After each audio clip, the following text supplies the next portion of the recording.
Hello and welcome to Minter Dialogue, episode number 306. Today is Sunday the 9th of December 2018, and just before introducing my guest for this week, I wanted to point out that I'm happy to feature your questions. For this purpose, I've set up a specific email, nminterdial@gmail.com, to which you can send me an audio file with your question, and I will endeavour to answer it on a following podcast. Now on to my guest. Norm de Greve is CMO of CVS Health. He's also a member of the Board of Directors for the Aetna and Mobile Marketing Association. CVS Health, which is a Fortune number 7 company and was voted one of the most innovative companies by Fast Company this year, has undergone tremendous change. Norm has been at the heart of this change and innovation. In this conversation with Norm, we discuss CVS's journey, its most recent merger announcement with Aetna, the key moments and challenges Norm and the leadership team faced in charting this amazing path. A fascinating ride.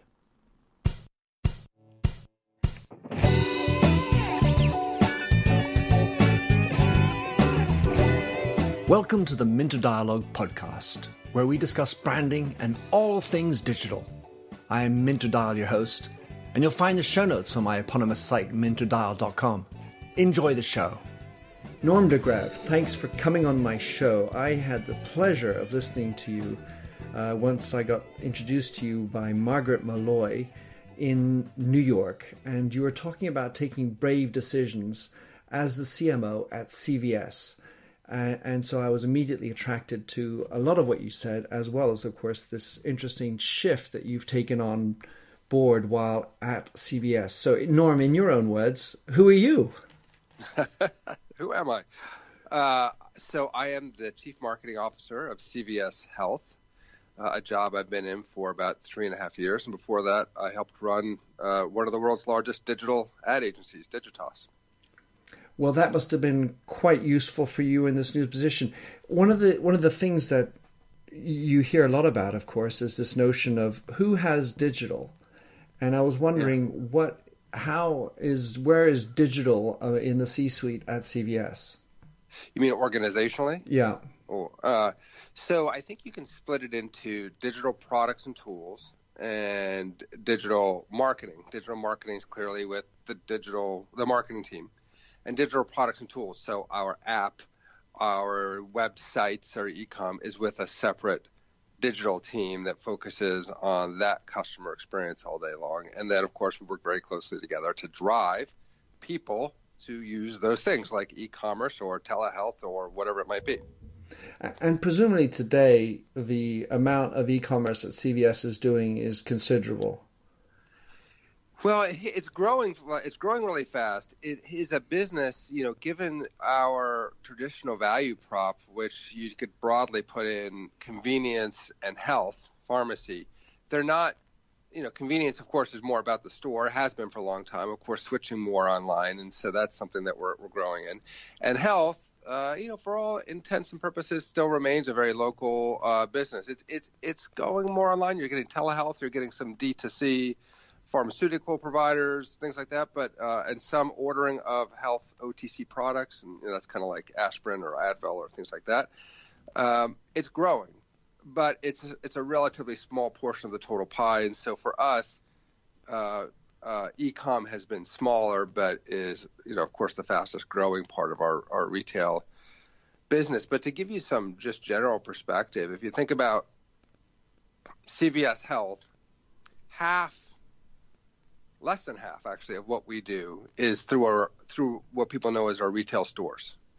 The rest is through a company called Caremark, which is the pharmacy benefits that people have with their insurance. Mm-hmm. And then at CVS Pharmacy, only about a quarter of that is in the front of the store, the retail store. The rest is all about prescriptions. And so, just give some perspective of how important those different businesses are, and then as a result, how important e-com is to our business. So over the last 3 years, and the reason why you were speaking at this event anyway, was how CVS has really shifted gears, and I would say the marking moment was this decision to stop selling cigarettes. But maybe how could you describe the journey that CVS has undertaken in these last few years? Sure. Well, I mean, if you go back, it was a pharmacy, a drugstore, and it actually grew a lot through acquiring drugstores and kind of rolling up part of that industry and operating them more efficiently and extending the brand that way. And, I'd say somewhere around 10 years ago, around 10 years ago, the company bought Caremark, which was the pharmacy benefit side, and then a couple years later bought Minute Clinic. And so that began the whole transition from being a drugstore, retail store with a pharmacy in the back to being a healthcare company. Then if you kind of go forward in 2014, we really made the big pivot, which is to say our growth trajectory will be about being a valued healthcare provider and partner to employers and health plans and others. And that's when we said getting out. Tobacco is a real problem. If you're saying you're going to be a valued healthcare partner, and so we got out of tobacco, and 6 months later changed the name from CVS Caremark, two names that came together just because two companies merged, to CVS Health, a name that really reflected who we wanted to be, and launched into being a healthcare company. So that was September of 2014, and then here we are, kind of just about a little over 4 years later, and we're about to close the acquisition of Aetna, which will then come in and be kind of our third largest division, but really changes the whole dynamics of how the company can serve people and make money differently. And so the way to think about CVS is really as what will be in a little bit the largest healthcare company in the country that happens to have 10,000 locations in local communities around the country to help with health. So the acquisition of Aetna, that's a radical shift. Yeah. Oh, yeah. That's. I mean, well, it's radical in a couple ways. One is, people. We were a supplier to Aetna, so they bought pharmacy benefits from us, and now we buy them, right? So that's a big surprise to a lot of people. I think if people were to think in their heads, if you were to ask just the average person on the street, which company is bigger, they'd probably say Aetna, because it just feels like the insurance companies are bigger.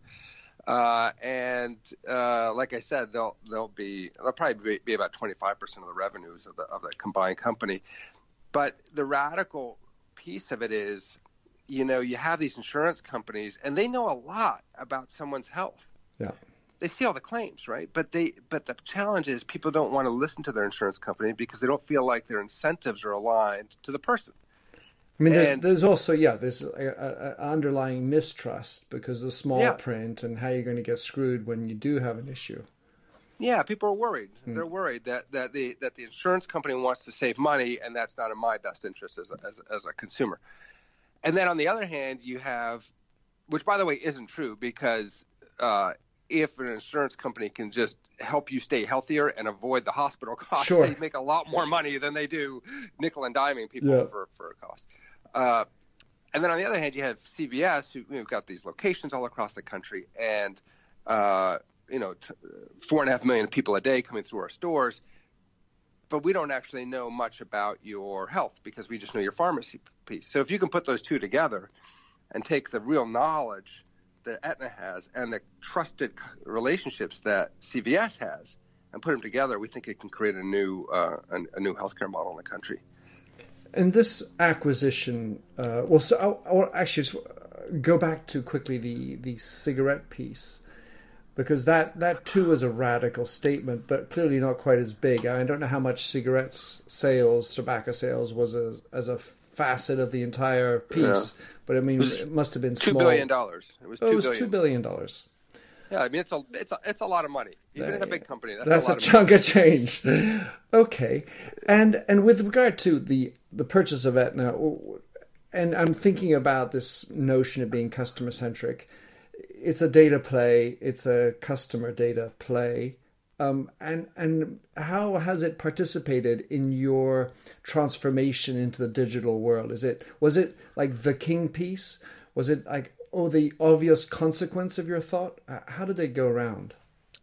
Well, I'd say there's two ways to look at that. One is if you really look at what's driving success in the digital world, those companies have data at the core and some way of making things easier, or also known as more convenient. Mm-hmm. And that is what this gives us. It gives us data at the core and the ability to make healthcare more convenient. And so if you kind of take the digital, if you kind of think of it as the digital era and what drives success in that era, we have the two elements now that drive success in that era. And that is really important for us. The other piece is that, of course, it gives you the digital side. It gives entirely new tools and ways of helping people. Now, if you look at the healthcare landscape, it's littered with companies, digital companies, apps, sites, everybody who were based on customer acquisition and they failed.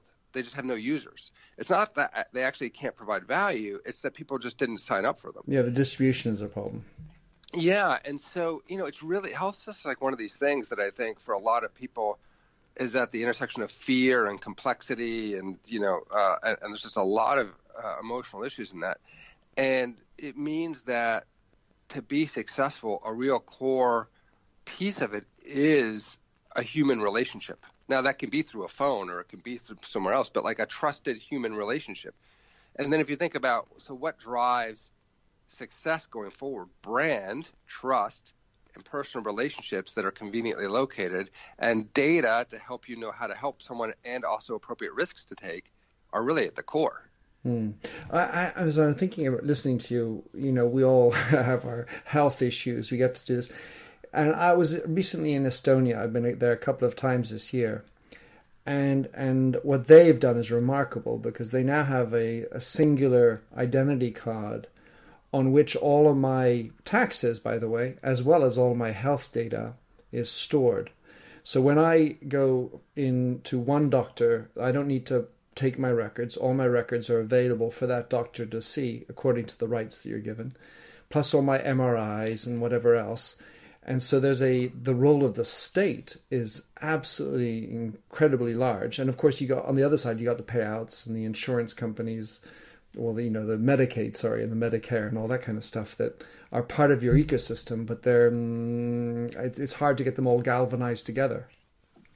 Well, what you just said is actually really interesting because the digitization of healthcare records is partially what's going to enable the next generation of operating model in healthcare. So healthcare records weren't digital at all. We didn't have that. And now that they're digital and they can become portable, that changes a lot of things, which is really important. I'd also say in healthcare more generally, if you kind of think about the digital space and information that's driving healthcare, DNA is the information system for the body. So that's having a huge impact on healthcare and health and medicine and what should be done. So you have these two things that are happening. And then you have new access channels through the phone and other places, which also helps it. So I don't think if it wasn't for these things, it would be just very, very hard for healthcare to move forward in a new operating model in the digital world because you'd be stuck with paper for the most part. I mean, it's still here's a remarkable fact. Faxes are still actively used in the healthcare industry. It's really surprising. Can I fall off my chair? Seriously, now know the last people to buy fax machines in the world. It's like it is the healthcare industry. Fax machines. I'm serious. Right now, today, every day, we are sending thousands of faxes to doctors who are faxing us back about their prescriptions. Well, does that say something about the doctor's practice, that they aren't up to date? Is that where the problem is, or is it hospitals? Well, it's a bit more, I think, of like network externalities of how the whole thing works because, it's like, well, if one party's faxing and the other party's not faxing, it's like, how does it all move forward, which I think is the digitization of the records and prescriptions and everything else. It will happen, but it is amazing how far, just to get a sense of how far behind we are. So you have the digitization of health records, which is obviously going to be core. You've got the data play with Aetna in particular. You said before that e-commerce really isn't quite as big. How big is social media part of your, as a CMO? Obviously, I'm going to imagine it's a bigger piece, but can you give me a weighting as to the importance of social in the CVS world? Yeah, sure. So from a marketing standpoint, let me pivot now to a marketing standpoint versus just a company operations standpoint. Social is, it's core to what we do. I was going to say, is it number 1 or 2 or 3, but it doesn't matter. It's core to what we do. It's because that's where people are, and that's what they're doing, and that's where the data is that's really helpful in targeting them. And the canvas is better than the canvas that you get in other advertising mediums on the mobile device. Even a pre-roll ad can look pretty small on a mobile device. Sure. Whereas in social, it actually is meant for that screen, and so it looks pretty good, and the data's good, and the time spent makes a lot of sense. From a social standpoint, on the healthcare side, then, if I pivot over that way, there are growing social communities for people with complex conditions. So think about, kind of chronic diseases you'd be thinking a lot about every day. And there's sites like Patients Like Us, or Patients Like Me, I think it is. And that's where people who have the same condition get together, and they have a community that way. And so, as it's like the redefinition of community from where your house is located to what your interests are, and that's a community. So socials really enabled those people to connect together and share ideas about how to manage their conditions. And I don't see that slowing down anytime soon. And when you're in these communities where people have, patients like me, issues like me, does CVS attempt to want to go in and participate there, or have them come to you as one typically wants? No, it's a really tricky thing. No is the answer, because it's we're really not invited. Anything that would feel commercial would feel like just out of place in those communities. And so I think if you have value add that you can add in those communities with people participating with them, that's great. But if you start to seem commercial, I just think it's not the right spot, and not a place we would go for marketing, other than if we had somebody who could highlight services that are really targeted at that group that would be particularly valuable to that group. You got to go with very appropriate, authentic language and undersell. So one of the other areas of complete interest to me, Norm, because I worked a little bit at L'Oreal, sure, is what you guys have been up to in the beauty space. Absolutely stunning. So could you tell us what kind of movement you all have made at CVS with regard to beauty? Yeah, so let me go back and just talk about where we were and what we did, and then we can talk about where we're going. So if you look back over the last few years, you can really see, and you know this well, the transformation of the beauty industry from really top-down control to bottoms-up control. So top-down meaning most of the trends and the products and what you should wear were really controlled by a limited set of brands through a limited set of distribution channels with A-list celebrities, and you kind of go into certain magazines and TV shows and things like that, and that's really how the industry was driven. And along the way, of course, companies became obsessed with perfection. And they started airbrushing a lot of what the models look like. And what has always struck me as we looked at this was, at some point, someone decided the most beautiful women in the world were not beautiful enough to sell their product, which is really actually a stunning thing. And I don't think anybody would actually admit it that way, but that is where we ended up. Yep. And so, at the same time, what was happening? Well, you had the rise of YouTube and beauty bloggers, and you had the rise of Instagram, and millions of photos happening, and those were all taking off because consumers could find the people who are posting really relatable. They were like, they would wear great makeup, but they would wear their flaws on their sleeve, and in the combination of both, there was a real power. And so what then started happening was the beauty brands that were started to drive a tremendous amount of the growth in the industry were actually these independent, socially driven brands started by individuals.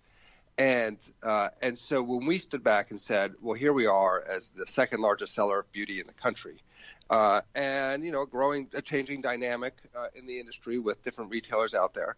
What's our role? How does it fit into healthcare, which we're all about? And who are we in this business? Why should someone come to us? Like, for example, why should they come to our website and use us? And so we observed the trends, not just with consumers, but also with their purchasing habits, and saw these independent brands growing. And we kind of came to the conclusion that, we were less about flash and glitz and airbrushing, and we were more about beauty in real life. And giving people some guilt-free, stress-free me time, we like to say. And so then we had this idea to bring it to life, so to really own that, to make a commitment. We introduced the beauty mark, and it was our commitment not to Photoshop any of the images in our beauty marketing. That was one part of it.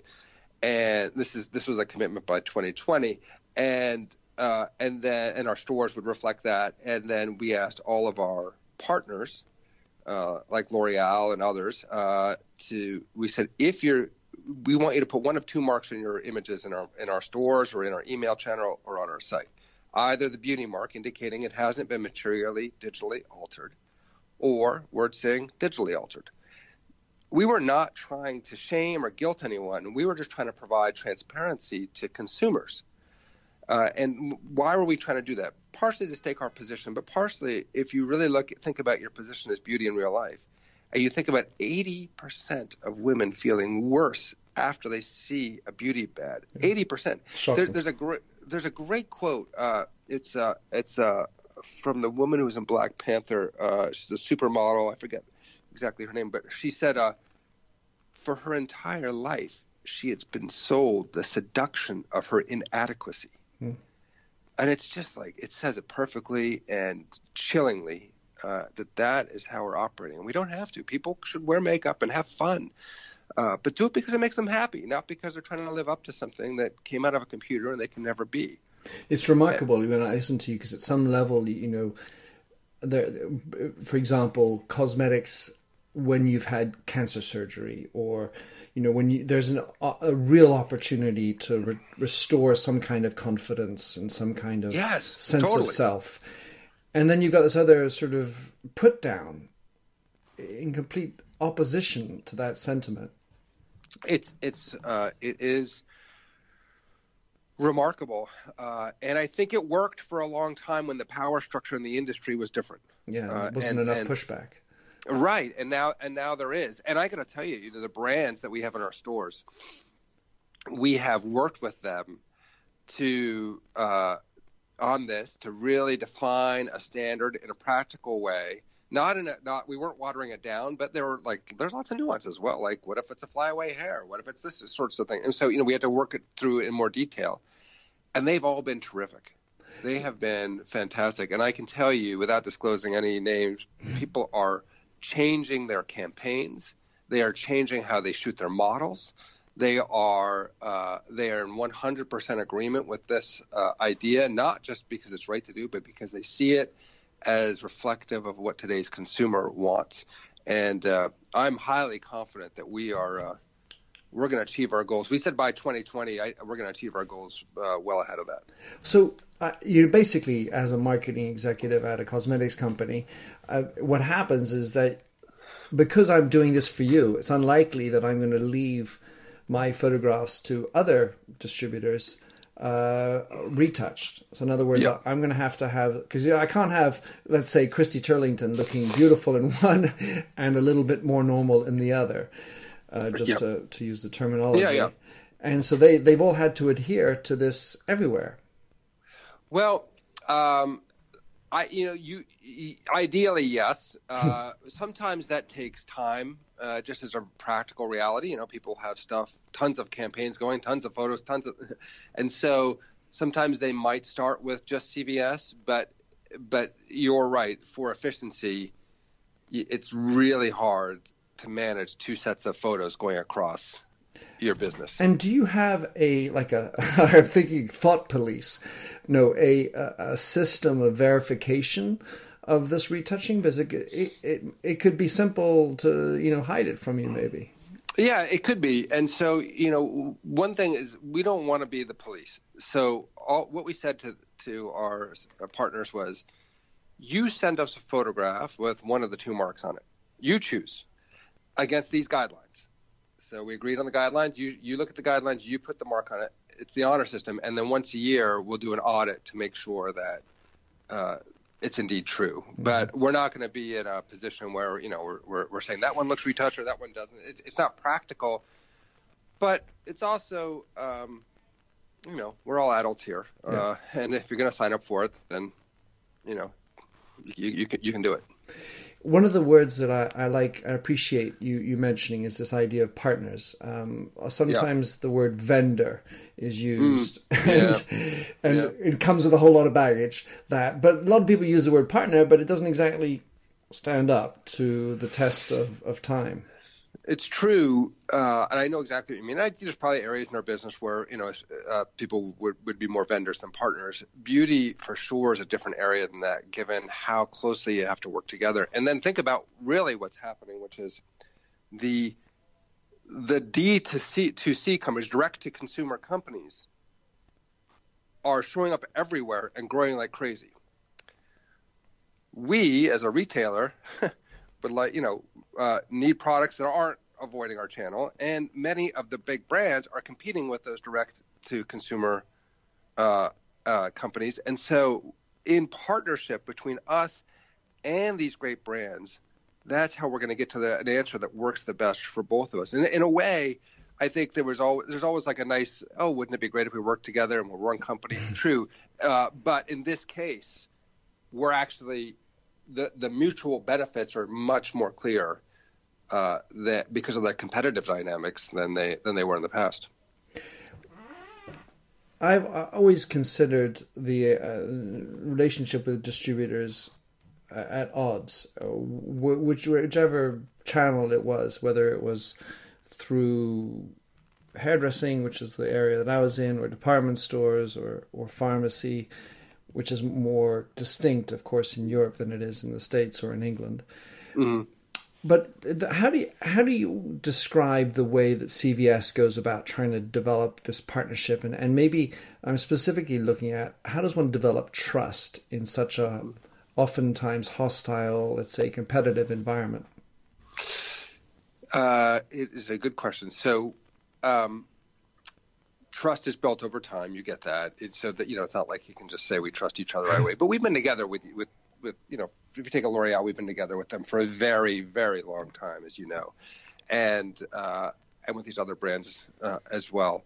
And so, when it comes into there's a negotiation. Listen, we all want to get the best price. That doesn't go away. But then think about all the other areas. Well, what's the experience? Well, why won't we have a better experience if we do it together? And we will. But we've learned that we will. And then take what do we have? We have tons of great data. Mm-hmm. What do the brands have? They actually spend a lot of money on marketing their products to build equity. Well, what if we could use our data to help make their advertising work harder? That's better for them. It's more efficient for them, and it's better for us because those ads probably carry a "come to CVS" call to action on them. And so I think maybe the palette of options is broader than it was before as well. And the consumer, if you take experience, there just wasn't as much of a competition for experience. I don't know, you choose 5 years ago, 10 years ago, it's certainly been growing, right? And mm-hmm. So as digital's really growing, the experience has to be great for us and the experience has to be great for the brands. And so I think maybe it's just the dynamics have changed a little bit where because of the options and because of the consumer control, it's in our mutual best interest to work together. We do spend time though, like in any negotiation or in anything, you got to think like what's in the other party's best interest. Because if it's not in their best interest, they're gonna go find something else that is. And so you just have to work that way. Well, at some level, there's like the best interest that they have thinking for you as well as vice versa. Because if it's only one way, you're thinking about their best interest as opposed to the other way around, then it feels unbalanced. Yeah, that's right. That's right. One of the things you guys are also leading is this notion of being customer-centric. It's a term a lot of companies are using, but I'd be interested to see how you think that CVS's approach is stronger and at least legitimate. Yep. So if you were an Amazon, you'd say customer-centric is about having a great e-com site and returns and day shipping. Right. Ours comes down to our stores and the way people are treated and how we interact with them every day. And clearly, anyone who has this many stores and this many people always has opportunities to be better. But I can give you, I can give you an example that we talked about when we were in New York, which was empathy. And we measure how every person in every store delivers empathy weekly. And so we do it through a whole customer survey tool. It's actually the largest customer survey in the world, given the number of stores and the number of people we survey. And we accumulate the data so that we can then give it back to a store and then back to the individual employees. And then they can have a conversation about, what was strong and good and what were the opportunities. And we're complementing that going forward with even more direct interaction and back and forth with the customer. So we'll be able to then respond to the customer and talk to them about what their concerns were or what their praise was. And I just think that the return from being more customer centric is growing. In other words, you could play the United, breaks guitars thing or whatever. And so there are risks. I get it. And I think the other side is true too. Somebody treated well these days actually remembers that a lot too when they come back. Mm-hmm. You mentioned, I love this survey of empathy, of course, but the notion of giving feedback to the employee, I have in my mind, if I were to be in a position running a company today, that I would focus on being employee-centric in order to serve a customer better. I like that.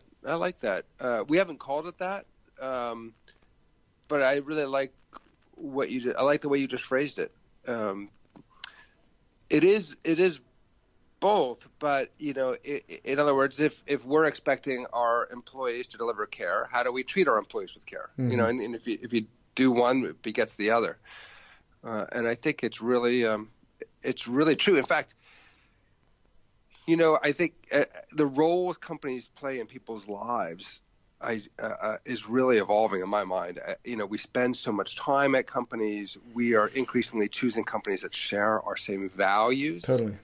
Why is that important? Well, it's because it's a choice I can make. Because you're spending 60 hours a day, or whatever, 40 hours, if you want to be politically correct. At that place, and life is short.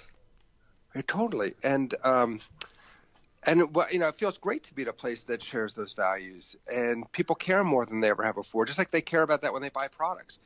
And by the way, that's not other just simple things. You get all your benefits from a company, your retirement's your company. Sure. It's actually, in a way, it is its own, community and entity in your life that helps you. That you choose when as you grow older. One of the things that's for sure about CVS and the pharmacist's position is that there's an embedded trust in that profession, as opposed to the pharmaceutical companies, who have a harder gate.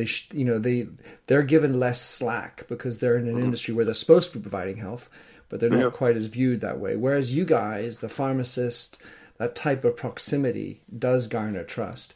Listen, Norm, I can't believe it. Time is running out. I need to ask you two more questions. One is, sure. What is the technology that you think, or the technologies that you think are really going to be super exciting in your area over the next couple of years? In my area, marketing, or in my area, healthcare? Well, both, actually, because in the end of the day, it shows where your interest is, if you will, and where you think the technologies can be best suited to your strategy. Let me do healthcare. The idea of telehealth has been around for a little bit and had zero traction. Essentially, everybody's been trying to get it to have traction, but it hasn't gotten traction. but it is going to get traction. And the convenience that a device can provide for your health, so you don't have to take extra time off of work to go have a consultation with a doctor or something else, and the data that it can read and the interaction you can have with experts, and maybe not even experts, by the way, AI, which turns out that actually consumers are more comfortable with AI many times than they are with a doctor because it's more knowledgeable and less bias and less judging. Yeah. So, that's, by the way, this is the whole story of empathy, right? Totally. Actually, you're totally right. Yes, exactly right. It's really true. So that will happen, and it will accelerate. If you go to the Ray Kurzweil singularity is near curves and where we are in the exponential growth, we are at the inflection point. We have the digital records. We have the DNA for the body. We have the digital channels and the interactive. We have the daily data collection. We will, Apple just announced the other day that they want to enable the veterans veterans to put all their health records on their phone, and they'll have that. It's portable. All of this is coming together. So we are at the beginning of this super acceleration in healthcare that is all powered by digital and technology. So, you can choose the ones, but that's what's really exciting about it. That's neat. Norm, my last question for you then is just how can someone follow you, get in touch if they're really in heated need, or just understand what you're up to and your thoughts? The best thing to do is follow me on Twitter at Greve, Ndegreve, and you can DM me on Twitter. That's really the best way to get in touch with me. All right. Well, Norm, thanks so much for being on the show. It's been absolutely thrilling to hear, and I'm. The things you're doing are remarkable. There's some. I mean, of course, you're in a business, but there is a beautiful level of mission underneath everything you're doing, it seems. Yeah, it's very motivating. I can tell you that. Anyway, it was great speaking with you. We should do it more often. Sounds good. Thanks for having listened to this recording of the Minter Dialogue Show. You'll find the show notes and other blog posts on minterdial.com. If you enjoyed the show, please like the handy Facebook button. Or better yet, head over to iTunes to give a rating and review. But first, relax to Josh Sachs's Finger Paint. Oh, fill me with all your colors, any different way to rid me of the gray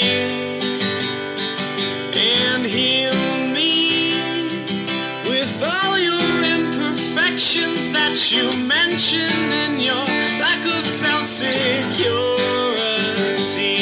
Oh, I wouldn't care about the art form as long as you would feel warm, wrapped in canvas. Hold me tightly, slowly we would paint a lover's portrait with all your favorite shades. And we paint it with our fingers to show the world the way we feel. Oh, the way we feel. Oh, so messy. The ridges in our palms make colors blend.